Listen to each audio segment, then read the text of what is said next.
Salut tout le monde, c'est Corentin. Lundi, Apple a dévoilé lors de la WWDC de 2021 ses nouveaux OS dont iOS 15 et macOS 12. Évidemment, j'ai installé les bêtas et on va en parler tout de suite.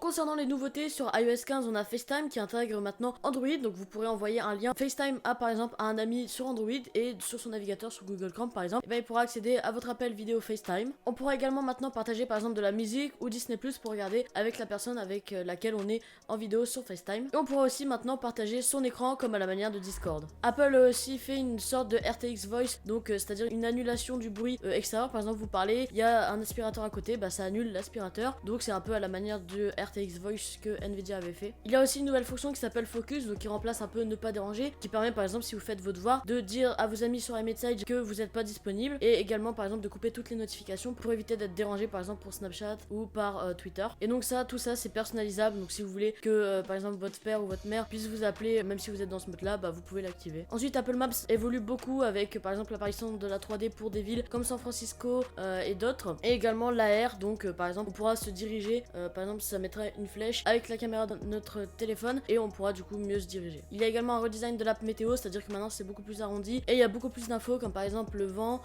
où va le vent, l'UV, etc. Les notifs ont aussi changé pour être maintenant en beaucoup plus petit et avec l'icône de l'app qui est un peu plus grande, ce qui fait que c'est beaucoup plus visuel, mais du coup elles sont un peu plus fines. Et pareil quand elles arrivent, par exemple si vous êtes sur Safari, elles arrivent aussi également tout petit. Ensuite au niveau de la confidentialité, Apple a par exemple pour l'application mail bloqué les traçages, donc ils pourront plus savoir par exemple si vous avez ouvert le mail, etc. Il me semble que c'est ça. Et ensuite par exemple sur Safari, ça fera une sorte de VPN, donc ça brouillera votre IP. Donc par exemple si vous allez sur le site de Decathlon, Decathlon pourra pas assigner le fait que vous allez sur Decathlon à votre IP, ça sera complètement dissocié. Il y a également aussi quelques petites fonctionnalités comme par exemple une sorte de diaporama créé avec du Neural Engine, enfin bref, il y a plusieurs petites choses mais accessoires. Donc on va passer à macOS Monterey, donc pour le coup c'est mon OS préféré de cette WWDC 2021. Les nouveautés sont par exemple la possibilité d'utiliser la même souris par exemple de son Mac vers son iPad, etc. Donc ça s'appelle Universal Control, donc ça marche sur iPad, iMac, MacBook, enfin bref, tout l'écosystème d'Apple. Également Safari change de look pour être beaucoup plus petit. Avant ça me dérangeait, ça faisait quand même une grosse barre. Là maintenant donc les onglets sont beaucoup plus fins et beaucoup plus petits, ça fait pas des gros onglets paf paf de tous la même taille. Ensuite il y a aussi AirPlay, donc par exemple on peut caster l'écran de son téléphone directement sur son Mac pour par exemple expliquer quelque chose, ou alors par exemple mettre de la musique, etc. Mais ça pour l'instant sur la bêta ça ne marche pas. Et il y a également l'arrivée des raccourcis, donc une app qui était déjà disponible sur iOS mais qui arrive maintenant sur macOS. Donc pour l'instant les bêtas, de ce que je vois, le plus gros problème que j'ai vu c'est que au premier démarrage en fait les applications sont hyper longues à s'installer, voire même elles crashent, mais après ça va. Ensuite sur l'app musique, donc il y a aussi également maintenant sur l'app musique le Dolby Atmos et le Lossless,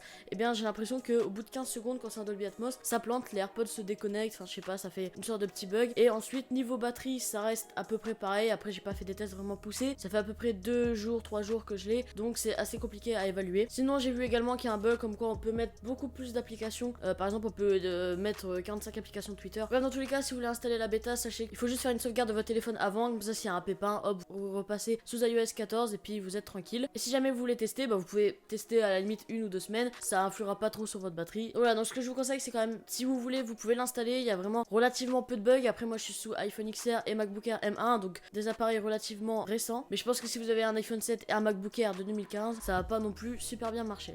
Également je vous affiche la compatibilité d'iOS 15 et de macOS Monterey maintenant. Donc vous voyez iOS 15 va jusqu'à l'iPhone 6S, même si je pense que ça va quand même ramer. Et en plus toutes les fonctions de Neural Engine, de Live Text, etc. qu'Apple a annoncé, c'est dispo qu'à partir de l'iPhone 12, c'est-à-dire avec la puce A12, car il y a du Neural Engine. Et voilà. Donc voilà, c'était Corentin, j'espère que vous avez aimé cette vidéo. C'était une vidéo assez courte de retour d'expérience pour la première bêta d'iOS, mais je pense que dans tous les cas la bêta qui sortira en juillet pour une bêta publique, elle sera relativement beaucoup plus stable. Je vais plus tard aussi tester WatchOS 8 puisque je suis content, elle est enfin disponible pour la série 3, je pensais qu'elle allait pas être à jour, mais bref je suis content. Et également pour iPadOS et les AirPods. Bref, c'était Corentin, n'hésitez pas à liker et à vous abonner, on s'approche vraiment beaucoup des 500, on est à peu près à 480 là à l'heure où je tourne cette vidéo. C'était Corentin, allez à une prochaine vidéo.